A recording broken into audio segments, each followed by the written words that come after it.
Puji nama Tuhan, Shalom Bapak Ibu. Apa kabarnya pagi hari ini? Wow, dahsyat ya. Saya percaya setiap kita bersemangat ya. Tetap bergairah di dalam Tuhan. Kita mau tangkap bersama-sama apa yang menjadi pesan Tuhan di dalam kehidupan setiap kita, khususnya pesan Tuhan dalam minggu ini Bapak Ibu. Pesan Tuhannya adalah siapa yang pegang kendali hidupmu. Ini sangat menarik sekali Bapak Ibu untuk kita sama-sama tangkap. Siapa yang pegang kendali hidupmu. Kalau kita perhatikan Bapak Ibu, pesan Tuhan ini sangat berbeda dengan pesan-pesan sebelumnya ya. Mengapa saya katakan berbeda? Karena pesan Tuhan ini datang kepada setiap kita berupa sebuah pertanyaan yang harus kita jawab dengan jujur atau sejujur-jujurnya ya. Ini tidak bisa, pertanyaan ini, jawaban ini tidak bisa diwakilkan apalagi nitip, itu nggak bisa. Artinya pesan ini datang kepada setiap kita semua. Berupa sebuah pertanyaan yang harus kita jawab dengan sejujur-jujurnya di dalam kehidupan setiap kita. Karena gini Bapak Ibu, ada banyak hal yang bisa mengendalikan kehidupan seseorang. Bisa dengan uang, bisa dengan harta. Kita bisa lihat di dalam Alkitab. Ada orang-orang yang dikendalikan oleh hartanya. Ya, kita sering belajar tentang seseorang pemuda yang kaya. Ketika Yesus memberikan pilihan dalam kehidupannya, bingung pilihannya. Karena apa? Dikendalikan oleh harta. Satu waktu Bapak Ibu, saya pernah melayani seorang anak remaja yang terikatlah dikatakan seperti itu ya. Itu lihat handphone, lihat komputer gitu ya, berjam-jam. Sampai kelopak matanya ini membentuk hitam. Itu saya ketika melayani pada waktu itu, saya bilang ini ngeri ya lihat kehidupannya. Karena makan saja harus disiapkan seperti itu. Disodor-sodorkan, ayo makan. Kalau tidak bisa lihat waktu. Ya. Cukup lama melayani remaja ini. Saya pikir ini ada kengerian yang luar biasa ketika seseorang dikendalikan sesuatu gitu. Dan sekarang sudah jadi hamba Tuhan Bapak Ibu. Luar biasa. Sejujurnya ada banyak hal yang bisa mengendalikan kehidupan seseorang. Bisa juga dengan doktrin yang salah. Ya. Ketika ada pengajaran yang salah diterima, apa yang terjadi? Akan dikendalikan kehidupannya. Ya. Membunuh jadi sesuatu yang tidak salah. Ya kan kita bisa lihat keadaan dunia sekarang. Ada banyak hal yang bisa mengendalikan kehidupan seseorang. Nah, kalau kita perhatikan Bapak Ibu di bagian inti pesan Tuhan di dalam pesan Tuhan dalam minggu ini yang disampaikan bahwa dikatakan adalah apabila ingin mengalami hidup berkemenangan dan berfungsi seperti yang dikehendaki Tuhan, maka pastikan hidup kita itu harus berada di bawah kontrol yang benar. Yang benar itu adalah hidup di bawah kendali kuasa Tuhan Yesus Kristus, Tuhan kita. Ya, tugas kita adalah mempersilakan Yesus untuk berkarya di dalam kehidupan setiap kita masing-masing. Selama kita tidak mengizinkan Kristus berkarya di dalam kehidupan setiap kita, maka ada hal-hal yang lain di luar itu yang bisa mengendalikan kehidupan setiap orang-orang percaya. Artinya lewat pesan Tuhan ini kita diingatkan untuk cek kembali siapa dan apa yang mengendalikan kehidupan setiap kita. Ini menjadi perenungan untuk kita semuanya Bapak Ibu. Untuk kita mengecek kembali siapa yang pegang kendali kehidupan setiap kita. Amin ya Bapak Ibu ya. Kita akan lihat firman Tuhan Bapak Ibu yang menjadi dasarnya. Injil Markus pasal 5 ayat 1-3. Nanti Bapak Ibu boleh baca dalam satu perikop ya. Tapi ayat 1-3 kita lihat. Judul perikop Alkitabnya adalah Yesus mengusir roh jahat dari orang Gerasa. Ayat pertama, lalu sampailah mereka di seberang danau di daerah orang Gerasa. Baru saja Yesus turun dari perahu, datanglah seorang yang kerasukan roh jahat dari pekuburan menemui dia. Ayat 3, Orang itu diam di sana dan tidak ada seorang pun lagi yang sanggup mengikatnya sekalipun apa? Dengan rantai. Pak Ishak sudah jabarkan ini tentang latar belakang perikop ini. Ya nanti Bapak Ibu boleh saksikan di YouTube ya secara lengkap ya supaya kita banyak hal yang kita mau tangkap di sana. Apa yang Yesus lakukan Bapak Ibu? Apa yang Yesus lakukan dan murid-muridnya ketika mereka tiba di daerah orang Gerasa? Kalau kita perhatikan di ayat 2 sampai 3, baru saja Yesus turun dari perahu. Ada seseorang yang terikat yang menghampiri Yesus. Dalam terjemahan lain datang tersungkur. Menghampiri Yesus. Bayangkan Alkitab mengatakan orang itu diam di sana dan tidak ada seorang pun lagi yang sanggup mengikatnya sekalipun dengan rantai. Kita bisa membayangkan gambaran ini betapa ngerinya kalau dikendalikan oleh sesuatu. Coba lagi nanti Bapak Ibu pelajari ya dari pesan Tuhan yang disampaikan Pak Ishak ya. Dirantai, dilepaskan. Itu sangat menakutkan kalau kita berjumpa dengan orang-orang yang terikat seperti itu ya. Ada dua hal yang disampaikan Pak Ishak ya. Ini saya ulas balik supaya kita bisa nyambung dengan pesannya Bapak Ibu. Yang pertama itu hidup yang memiliki persekutuan yang baik dengan Tuhan. Ini yang harus kita bangun di dalam kehidupan setiap kita Bapak Ibu. Yang kedua, hidup yang memiliki visi Tuhan dan mempercayai janji-janjinya. Saya percaya setiap kita rindu ya. Mengalami setiap janji-janji Tuhan di dalam kehidupan setiap kita. Amin ya Bapak Ibu ya. Nah pagi hari ini saya tidak mau panjang lebar Bapak Ibu. Kita akan belajar satu hal saja. Apa yang harus kita lakukan agar kehidupan kita senantiasa berada dalam kontrolnya Tuhan ya. Ini yang saya mau sampaikan. Hidup kita itu harus berpusat pada Yesus. Hidup kita itu harus berpusat pada Yesus. Bukan kepada yang lain. Pertanyaannya gini Bapak Ibu, mengapa hidup kita itu harus berpusat pada Yesus? Supaya Tuhan sendiri yang mengendalikan kehidupan setiap kita. Bukan diri kita sendiri. Pak Ishak sampaikan bukan kerajaan dunia. Ataupun kerajaan yang gelap, kegelapan. Ini jangan sampai membiarkan hidup kita dikuasai yang lain Bapak Ibu. Hidup kita itu harus berpusat kepada Kristus. Kita bisa lihat dalam perikop ini. Ketika bukan Tuhan yang menjadi pusat pengendali kehidupan seseorang, maka ada hal-hal yang lain yang akan mencoba mengendalikan kehidupannya atau kehidupan seseorang. Roh jahat ini menguasai kehidupan seseorang di Gerasa Bapak Ibu. Apa yang Alkitab katakan di ayat yang keempat? Dikatakan gini, karena sudah sering dibelenggu dan dirantai, tetapi rantainya diputuskannya. Dan belenggunya dimusnahkannya sehingga tidak ada seorang pun yang cukup kuat. Untuk apa? Menjinakkannya. Tetapi berbeda, sangat berbeda ketika Yesus datang di wilayah tersebut. Apa yang Yesus lakukan? Melepaskan orang yang terikat. Melepaskan orang yang kerasukan roh jahat. Ada kuasa yang sangat luar biasa. Kuasa itu ada di dalam diri kita Bapak Ibu. Tuhan sudah kasih di dalam kehidupan setiap kita. Ada kuasa yang sama yang Tuhan berikan. Ada tugas-tugas yang harus kita lakukan nantinya ya. Mari kita lihat firman Tuhannya. Markus pasal 5 ayat 16-17 demikian firman Tuhan. Orang-orang yang telah melihat sendiri hal itu menceritakan kepada mereka tentang apa yang telah terjadi atas orang yang kerasukan setan itu. Dan tentang babi-babi itu. Ayat 17. Lalu mereka mendesak Yesus supaya apa? Supaya ia meninggalkan daerah mereka. Saya ulang lagi Bapak Ibu ayat 17. Lalu mereka mendesak Yesus supaya ia meninggalkan daerah mereka.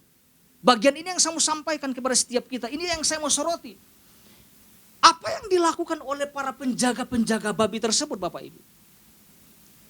Ketika mereka tahu bahwa ada orang yang kerasukan setan itu sudah waras, sudah berpakaian kata Alkitab. Apa yang mereka lakukan? Yang mereka lakukan adalah mendesak Yesus. Dalam pengertian lain mereka mengusir Yesus dari daerah mereka.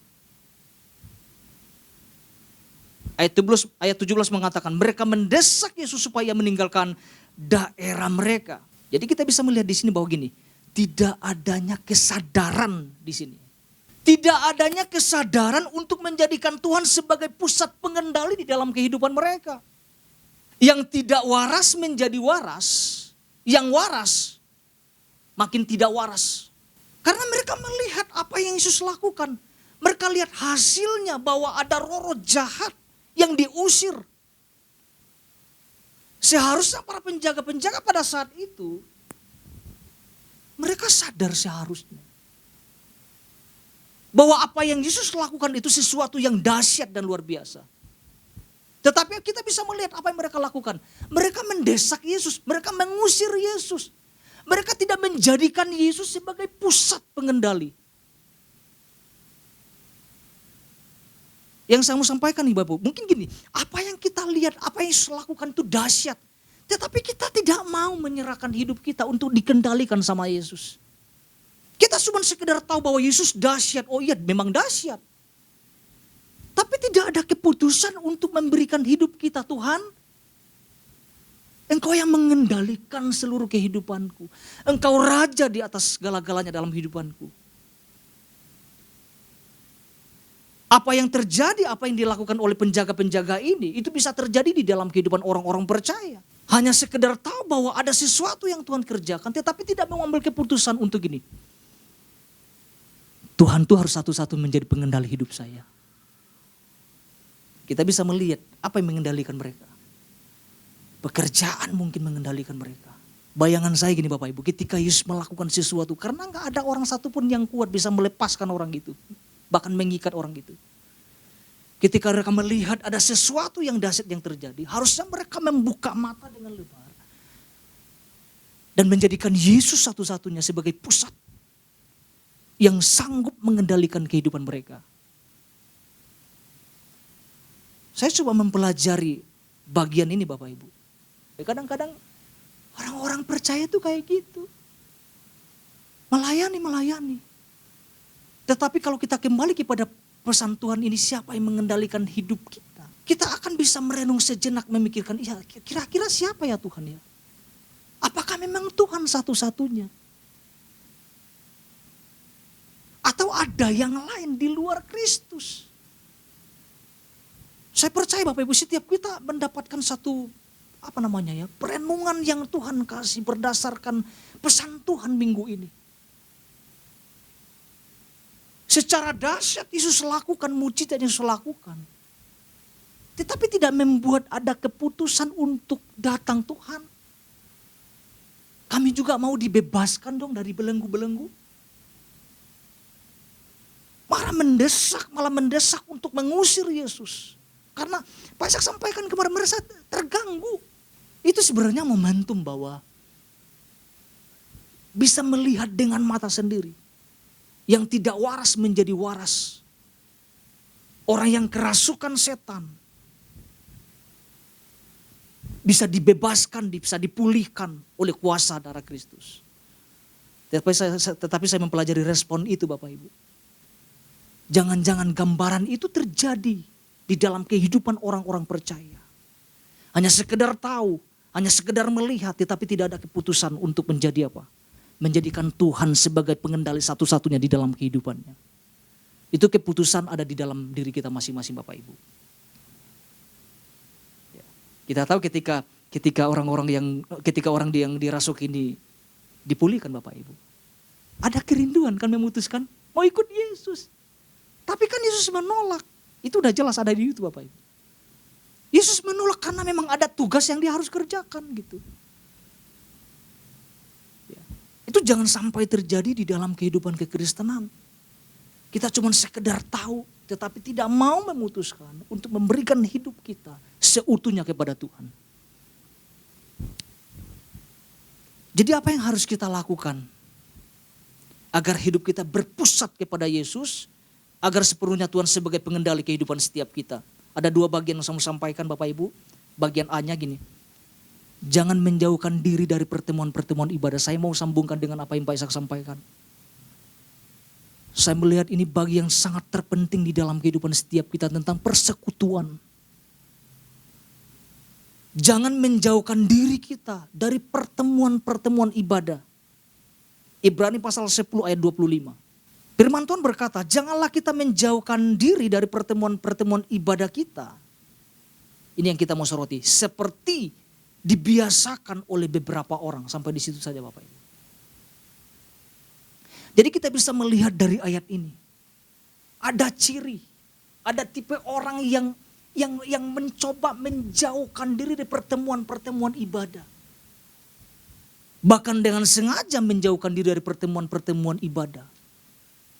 Menjauhkan diri dari persekutuan-persekutuan yang seharusnya kita bangun setiap waktu di dalam kehidupan setiap kita. Kalau Alkitab mencatat berarti ada yang melakukan seperti itu kan. Dibiasakan apa? Oleh beberapa orang. Saya percaya ini tidak termasuk kita ya Bapak Ibu ya. Kita adalah orang-orang yang rindu terus beribadah kepada Tuhan. Kita adalah orang-orang yang rindu terus membangun persekutuan yang intim dengan Tuhan. Jadi jangan sampai kita menjauhkan diri kita. Karena waktu kita jauh, maka bukan Tuhan lagi menjadi pusat pengendali dalam kehidupan setiap kita. Ada hal-hal yang lain di luar itu yang dapat mengendalikan setiap kita. Justru waktu kita beribadah, bersekutu dengan Tuhan, ada sesuatu yang dahsyat yang akan kita alami. Bagian B, bagian terakhir Bapak Ibu. Hindari nilai-nilai atau ajaran-ajaran yang tidak bersumber dari Alkitab. Kenapa kita harus menghindarinya Bapak Ibu? Karena mempengaruhi kehidupan seseorang. Akan mempengaruhi kehidupan orang-orang percaya. Termasuk cara berpikirnya loh Bapak Ibu. Jadi orang ngomong kebenaran apa gak mudeng gitu. Sesuatu yang sederhana disampaikan enggak juga nangkap. 1 Timotius pasal 4 ayat 6 sampai 7a. Ini pesan ini disampaikan oleh Rasul Paulus kepada Timotius Bapak Ibu. Ayat 6 mengatakan gini.